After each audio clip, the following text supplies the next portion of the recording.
Hi everyone, it's Olivia and welcome to this channel where we talk about Rezo, zines, art, fairs and conventions, and all sorts of cool stuff. So first of all, I'd like to greet everyone Happy New Year and hope you're all revved up for another year of zine making, art making, and creativity. So we're actually kicking off this year with another zine planning video, Zine Planning 2020. So if you saw last year's video, Zine Planning 2019, which I will retitle as Zine Planning Ideas, we brainstormed some ways of coming up with ideas for zines. So if you are looking for ideas for zines, I highly recommend checking out that video. It's going to take you through a process to come up with ideas based on your interest. So this video is actually a continuation of that 2019 Zine Planning Ideas video, but we're going to go a bit deeper and we're going to look into planning a series of works that will go into making a zine.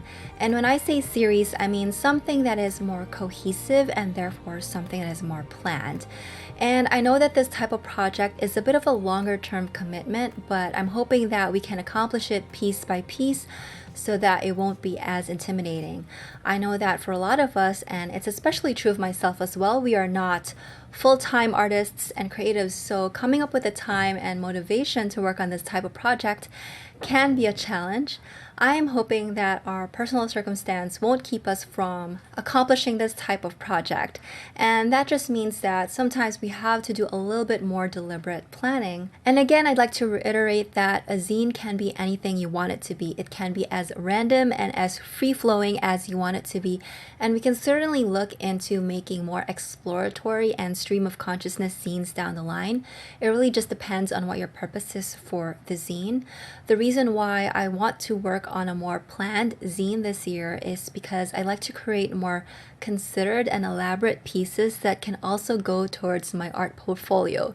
So my art portfolio right now is very sad looking. In fact, there is nothing in it because a few months ago I accidentally deleted it. So yeah, I have to work on uploading some of my old stuff, but I also want to make new stuff for the art portfolio vis-a-vis the zine. Alright, so if you followed along with the 2019 Zine Planning Ideas video, then you will already have a list that looks like this. And this is that list of subject matters that we are interested in turning into a zine.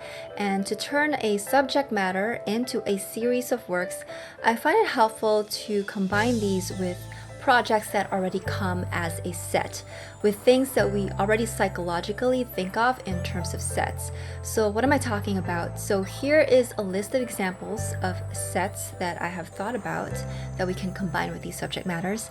And if you have any other ideas, please feel free to add them to the comment section below. So the first set would be a calendar set, which can be based on any calendar system. The most popular, of course, is the solar calendar system, so then you can make a piece for every month of the year. You can also make a series based on Western astrology / zodiac or Eastern astrology, for example, the Chinese zodiac, which is on a 12-year timeline. Another thing you can do is a series based on holidays throughout the year, and this can be local and cultural. For example, in the Philippines, I know that Feast Days for Saints is quite popular, so you could do a feast day for every month of the year, or you can even do fiestas that commemorate heroes and special events. So you can see how it's going to be really hard to make just one thing for this series. You're going to be motivated to do a whole set of them if you're thinking in terms of a calendar set. And this can be based on any subject matter that you're interested in. For example, if you're really into international movies, then you can correlate a month to a movie and then make a series based on different movies for different months.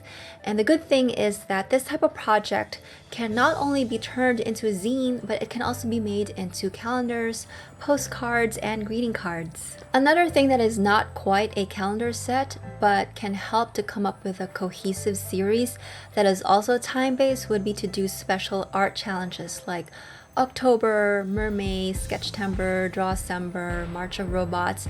There's a whole list of this on the web, and I found one and I will link it in the description section below, so please check it out if any of these pique your interest. So the next step would be a timeline of history or evolution applied to your subject of choice. And this is popularized by those YouTube videos that show fashion or facial hair or hairstyles throughout the decades, but you would just apply it to your subject matter and look at the history of your subject matter in terms of decades, centuries, or even geologic time. And the great thing about this is that you can really play around with the format of your zine, such as creating zine infographic timelines or even maps. Another set would be to do cards, and this is so fun and popular and functional, and a lot of artists have actually quite successfully commercialized this type of set. So something that comes to mind is Stephanie Poimon-Law's tarot cards, Wiley Becker's poker cards, and my friend Mary actually came out with a set of Lenormand cards that she did for her Inktober, and I've actually used her Lenormand cards and they're so awesome.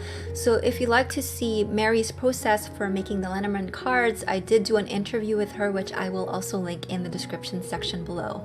So another set would be to create a subject-oriented list and then make a series based on that. So this process is actually quite free and open. It's basically a catch-all of everything. So for example, if I'm really into woodworking, then maybe I want to focus on joinery, and I would create a list of different kinds of joinery and just make a series based on that.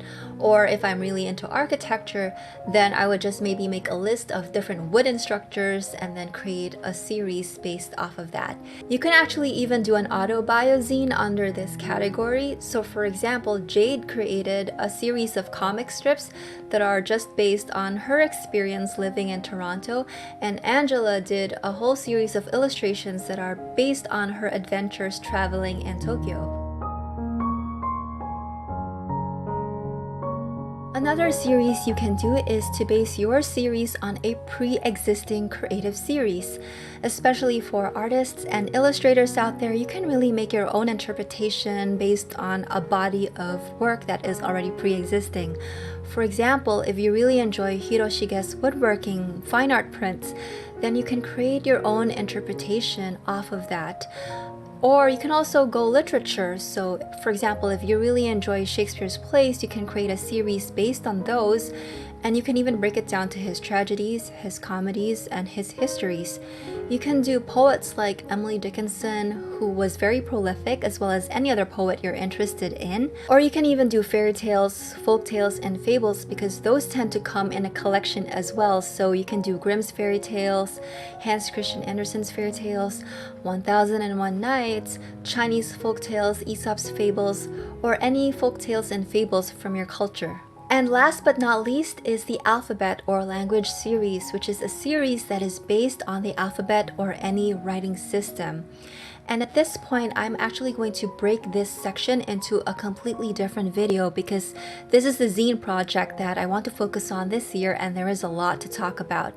So in the next video, I'll talk more about this particular type of series and show you some examples of some alphabet books that I have borrowed at the local library. There is such a breadth of different kinds of things you can do with an alphabet book. So yeah, that's it for this video for now. Thank you so much for spending time with me. I hope you found this video helpful in developing your work into a series. And if you did, please consider giving this video a like and possibly even subscribing. If you're thinking of developing any of these into a series of your own, please let me know in the comment section below, and I will see you in the next video.